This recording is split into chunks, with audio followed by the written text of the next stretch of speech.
Hey all, Slinish Devotee here, trying out Maksm again. I've made a few changes with my deck here. I mulliganed really quickly there. I mulliganed because I think I had no units in my initial hand there. A couple of Death Serves the Emperor, as I remember that. Anyway, I've made a few tweaks to my Maksm deck. It's a little bit more low elite lined, but as you can see, Inspirational Fervor, the Searchlight. I've got a few things to try and move some of the bigger tanks around a bit, and I've got a bit of damage moderation going on as well, just to try and take a few hits, keep on coming, and take advantage of as many battles as possible in a round, and setting up for the next battle and stuff like that. So, I've got Maksm Squadron, I've got an Imperial Rally Point, which I'm trying out for the first time here. I've got Keep Firing, which is quite solid. Death Serves the Emperor, so if something dies I get my money back. Yeah, I'm feeling like this is right. I've got the Searchlight and two Imperial Fervors. Imperial Fervor? Impetuous Fervor? Inquisitorial Fervor? I can't remember what it's called.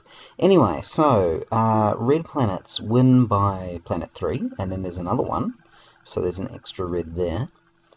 Blue wins by 5, and green doesn't have a win condition. So, again, there's this bullying idea, but I'm not going to do it at this stage. I'm not planning to anyway.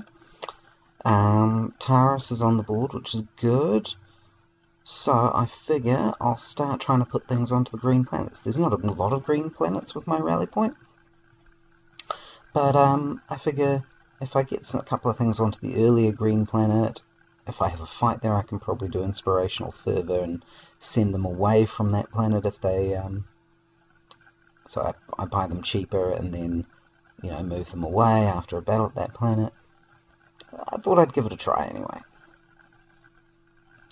So the rally point's on to Taurus, nice and early on.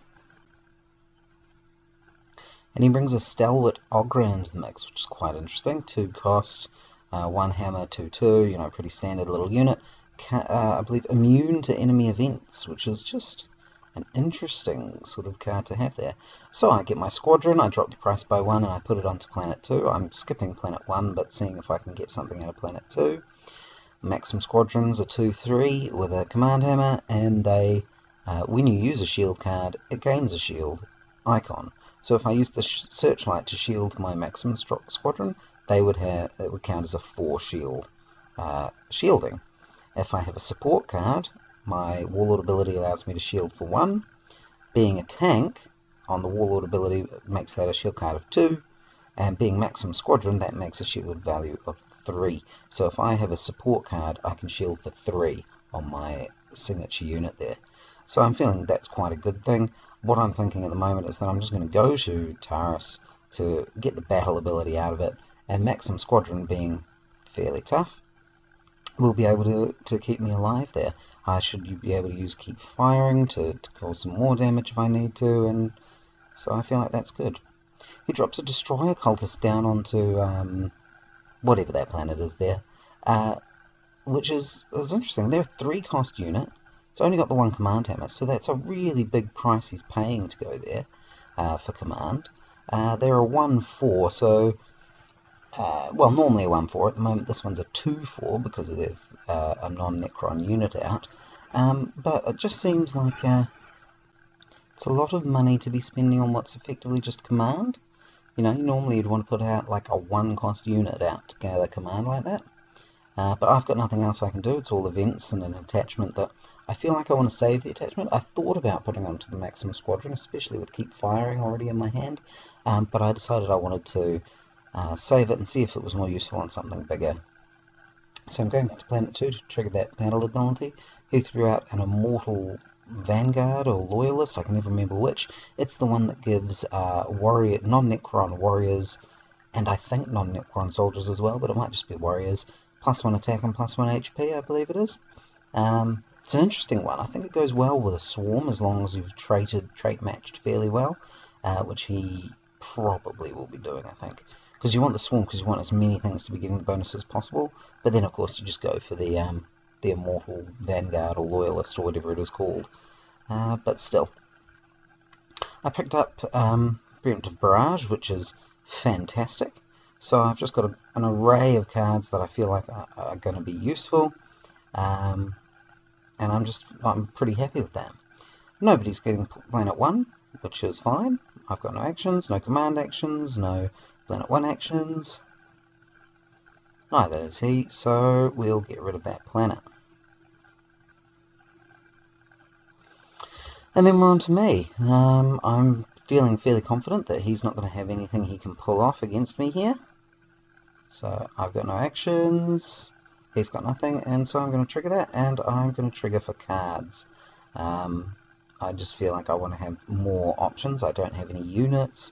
I want to make sure I've got a few more things I can do. I pull an STC, which is good, an Inquisitorial Fortress, which is good, and a Griffin Escort, which is fine, but I'm thinking will be quite nice on Planet 1 to guarantee I get Planet 1. I'll be able to throw it down, and we'll have the 2 tanks, my squadron and the Griffin itself, and then there'll be 2 token guardsmen there as well. So I feel like that's quite good as well. I have nothing to stop him with at Alowith, so he gets Alowith, and he gets to search for a card. He's looking for it with Nahumekh. I assume he's basically looking for his staff. That's pretty much the #1 thing he wants to do. I'm thinking I'll put out the fortress just to get that out there. Can even be used during deploy or some other times to mess up his command or undermine what he thinks is going to be happening. So that's why I've shuffled that down the end of the line there. I'm pretty sure the fortress is what I want first. Then I find Clear Cut Refuge, which is cheaper to put out support, so I might go for that. And then I've got my first elite of the game, which is a Leman Russ Conqueror. So having that in the mix means maybe I do want the STC. Having Keep Firing available with the unit that gets +3 attack after it resolves its attacks is huge. Clear Cut Refuge is obviously going to be more useful if I've got a 6-cost unit on the board, as Clear Cut Refuge increases the hit points of any unit by the highest amount of printed cost you have of units on your board. So suddenly I'm thinking, okay, I've got some really good options here. Inspirational Fervor could let it move off Planet 1. So could the Searchlight if I wanted to put my Warlord somewhere else and hope I wasn't in danger of the Nahumekh causing me trouble. So I've got a couple of options to move it around and get it into the position where it's going to cause the most damage and hit twice at least. But that's also changing my maths, and I'm counting up here and thinking maybe I don't want to put out the Griffin Escort, maybe I don't want to put out the Inquisitorial Fortress just yet. So if I go Clear Cut Refuge, STC, Leman Russ Conqueror, that would have been a spend of 6 at that point, so I'd have 3 left. And I kind of want to hold on to the 3 because I'm not sure if I'm going to be able to pull off extra resources from my command. He's got 3 planets. I could win one, but Maksm's not the best at fighting at them.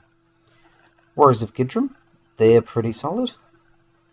Well, a decent command, you know, decent command choice to have getting out there. I'm feeling quite comfortably like I've got Planet 1 still at the moment. Clear Cut Refuge hits the board.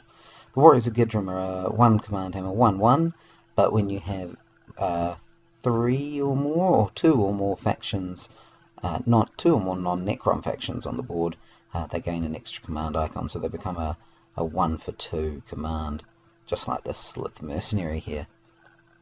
Now, I thought that was an interesting choice, because he's played it when I have drastically more resources than him.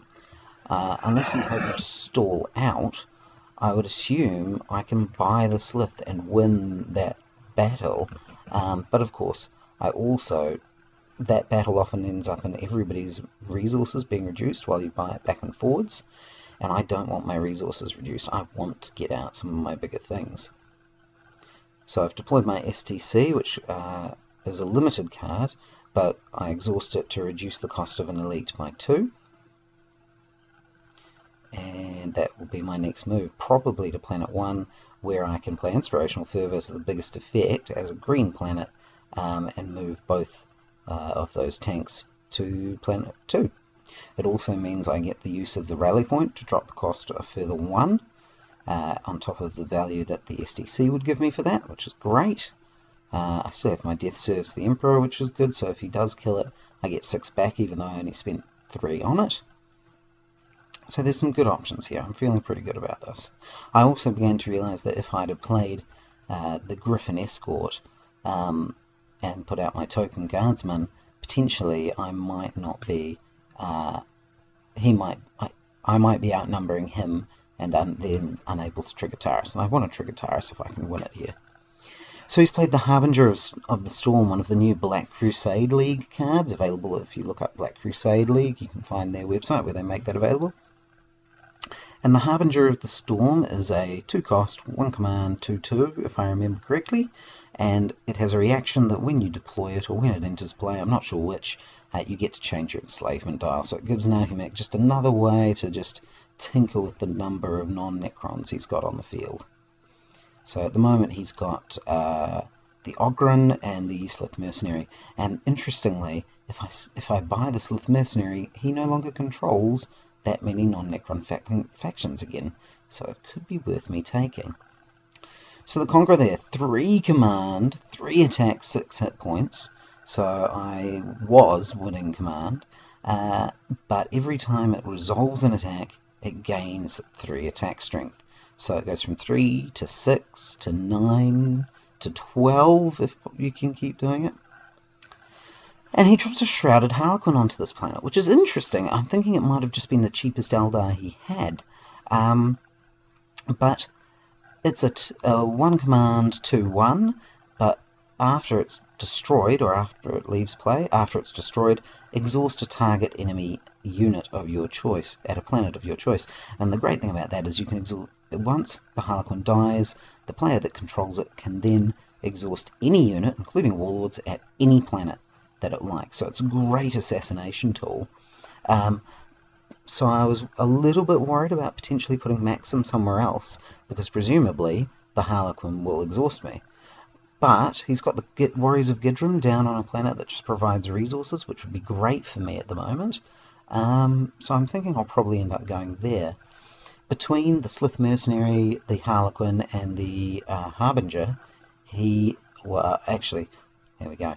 I was winning the command, or we were equal for command, but now he's put out a promotion, so now he's winning the command there. So I do decide to go to 5, because I want to stay out of trouble, and I want to block him a little bit there. I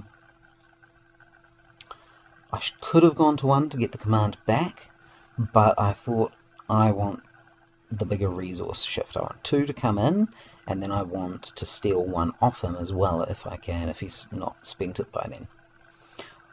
And interestingly, I possibly could have stolen the Slith, which would have got my command back, although he probably would have sent his warlord there, and therefore it would have been useless. But it also would have affected things like the strength of his Destroyer Cultists, and it will affect the strength of his, or it would have affected the strength of his shortly to come warlord reaction.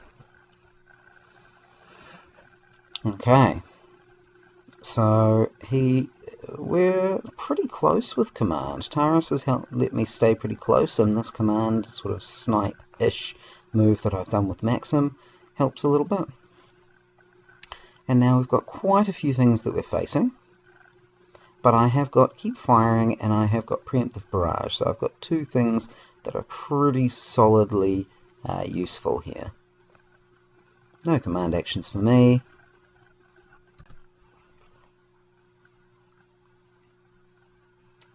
And we'll head on to the combats.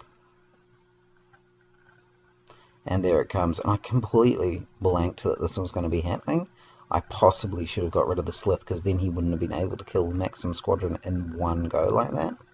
But -3 hit points, it's just dead. There is nothing you can do about it, and that is the glory of Nahumekh, is he can just turn up and something dies. Just his presence kills things, which is frickin' gorgeous. Anyway, I'm down to 1 unit, so things like Inspirational Fervor and Preemptive Barrage are less efficient, I guess, in those situations. But I'm probably going to want to play it anyway. I want to hit him first and hit him hard, especially because I can ready myself. So he's recycling, which allows him to throw 2 cards from his hand, which was a Destroyer Cultist and another one of the Shrouded Harlequins. And then you draw 3, so you effectively replace your hand. I think there's a word for like filter your hand or something like that, where you're getting rid of the cards that aren't as useful right now and taking some new ones to see if they're any good instead. So he throws Recycle at that point, which is perfectly reasonable. You can do it at any time, just to see what options you can give yourself. And now that it's my turn, I am going to put Preemptive Barrage onto the big, heavy elite tank. Preemptive Barrage allows me to target up to 3 Astra Militarum units at a particular planet. Each of those units gains your ranged until the end of the phase, which is, it's one of the always strong cards. Either you've got lots of little units, and then so 3 of them get to hit preemptively, which is fantastic, or you've got fewer big units, but they're going to be hitting first. It's just a really solid card.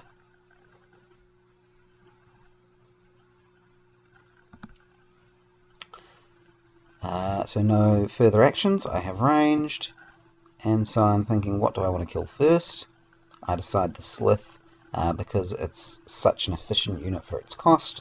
It gets rid of his faction bonuses a little bit, so I've decided that's going to be number 1. And I just need to wait and see if he has an action.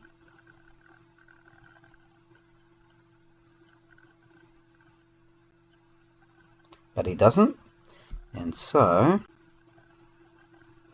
I can keep firing with my Conqueror, readying, which allows me to ready a tank unit I control. So the Conqueror is a tank, it readies, it resolved an attack before, so it is now on 6 attack, and it is still the ranged phase. So here we go again. Here we go again. Anyway, there's not much I can think of that he'll be able to do, so we're just going to, yeah, he's got no actions at this point. And then I am going to go for the Warlord. Now, potentially I could have hit one of the other things. I was thinking maybe the Harbinger, but then I have to be hit by his Warlord and by the Harlequins before I can kill something else. So I thought I'd take the risk and swing for 6 at the Warlord and see how close to bloodied I could get him. And thankfully, he must have had literally no shields at all, because or events and detachments that he really wanted to use, because there we go, Warlord bloodied on turn 2. The Conqueror is just a big, nasty piece of machinery. So we're all out of actions, and now he's going to hit at me, and I'm going to have to withstand all of that firepower a bit. First goes the Harlequins. I decide I'll get rid of one of my Inspirational Fervors and just take 1 damage there instead of the full 2.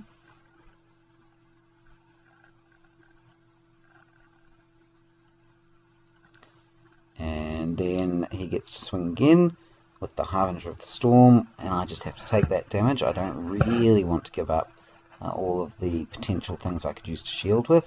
I think an Inquisitorial Fortress is just too useful. I don't want to put it aside. But now I am up to 9 attack with my Conqueror.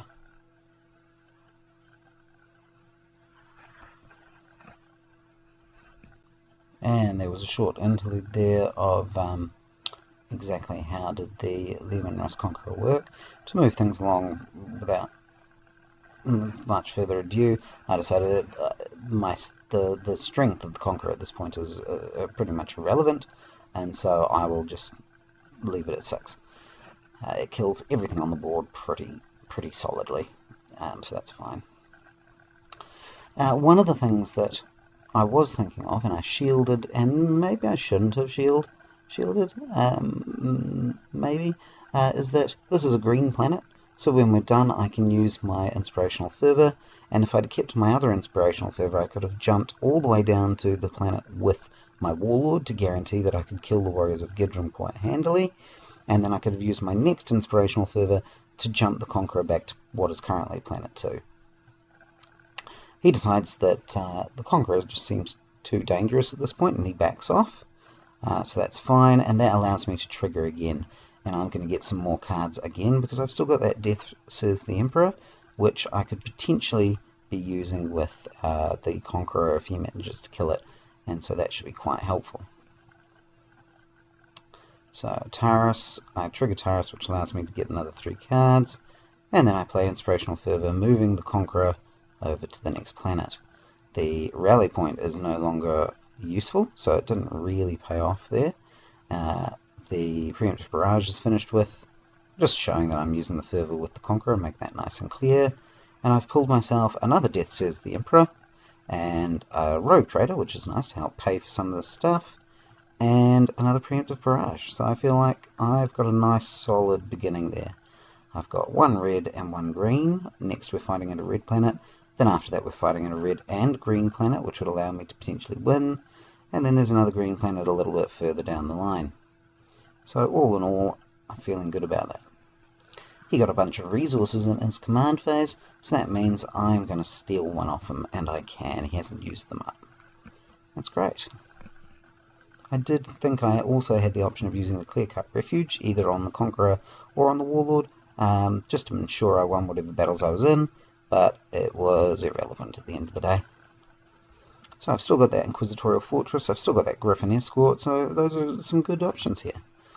I've drawn a Rock Creek Bunker, which is quite nice, and an SDC, and the wonderful thing about Maksm, of course, the wonderful thing about Maksm is Maksm's a wonderful thing, is that SDC is not a dead card in my hand. I can use that as a shield, and in fact I kind of have an incentive to use it as soon as possible as a shield, because otherwise it is just a useless dead card, and if my Warlord's bloodied, then it's even worse.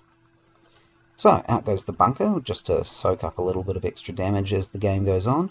It can exhaust to move or reassign I think it is, damage that's about to go into one of your units, instead goes onto the bunker. But once it's taken, I think, 3 points of damage, the bunker gets destroyed. So I quite like the bunker. It's quite a fluffy sort of way of incorporating the defensive nature of being bunkered up, and it just slowly strips away some of the damage that would otherwise be coming out. It's really quite nice. Sautek Complex is good for him, Inquisitorial Fortress is good for him. Sautek Complex, every time he puts out a non-Necron unit, he can choose whether or not to take a card or a resource, as long as he hasn't already got that faction on the table. So now he's going for Dark Eldar on his servo dial. He hadn't actually remembered to change it, and I realised that as well, but actually I'm completely fine with that. I really don't mind. I know he was intending to. It would have been nicer if we didn't have the current information before he made the decision, but that's fine. Inquisitorial Fortress, just very simply, as an action I exhaust and sacrifice the fortress, and I can rout one of his units. So that's a good solid choice to put that down the end there, and that means I know where I want to put my Rogue Trader, because it's the only place that it's not going to be cancelled out by one of his command. So that's good. So he can potentially take his bloodied Warlord and units down to that end, but that means I'm all the more likely to win the battle at Planet 1, which gives me two red victory planet icons, which is going to be dangerous for him. And he gets his Sautek for the Slith Mercenary as well. Decides to take a resource, so effectively that's a free Slith Mercenary. 2 command hammers on a planet for free. That's pretty sweet. Alright, so I've done the Rogue Trader, so that means we're waiting for his decision on what does he think he can do next. Here comes another Immortal Vanguard, which he's using to bolster up Planet 2. Because obviously that will be a win condition for me if I take Farron. So he's probably wanting to try and make sure he's ready to stop me on Farron, I think. That's his thoughts there. He's got a few other units he can drop at the planet, so that's all very nice, very useful. So I'm looking at all the various options I have on the table. I've got some really good supports that are good options.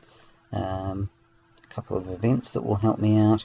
So I decide I'll just throw the escort onto that planet and start setting up my own,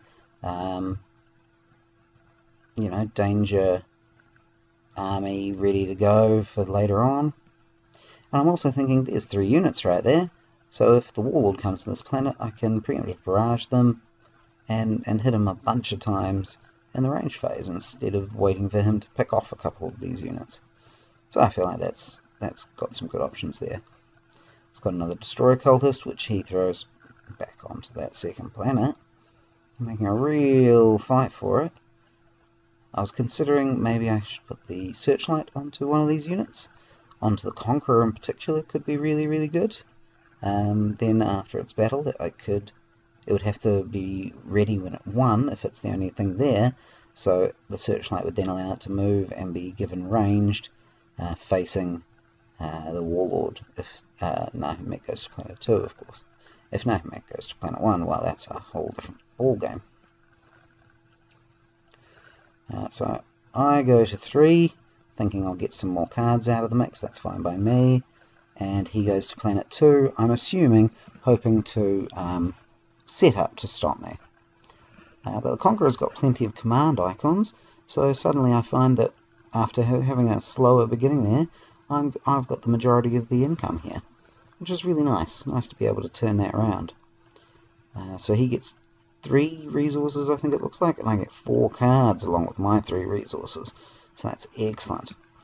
So I've got Clearing the Path, Imperial, it's not the bunker, or is it the Imperial bunker? I'm not sure. I've got a Black Crusade card there, oh, what's the Sister of Battle Flamethrower tank? I can't remember what it's called now. It's completely blanked. And a traditional Lehman Russ battle tank as well. So those are all good. We're on to combat on that first planet.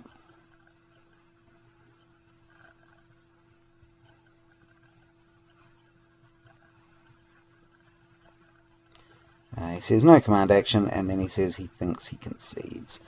And I got to say, I think it's early to be conceding. He says he's worried about the Bloodied Warlord, he's lost his ability, and stuff like that.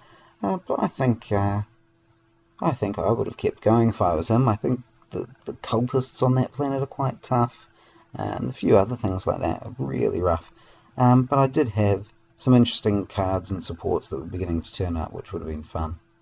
Anyway, I'm going to keep trying out this Maksm deck for a little while. It's a little bit more movable, and I'm hoping that that allows its mid-range elite sort of aspects to work a bit better. So I'd love feedback on how you think Maksm should work and what I should be doing with him. And but other than that, I hope you enjoyed.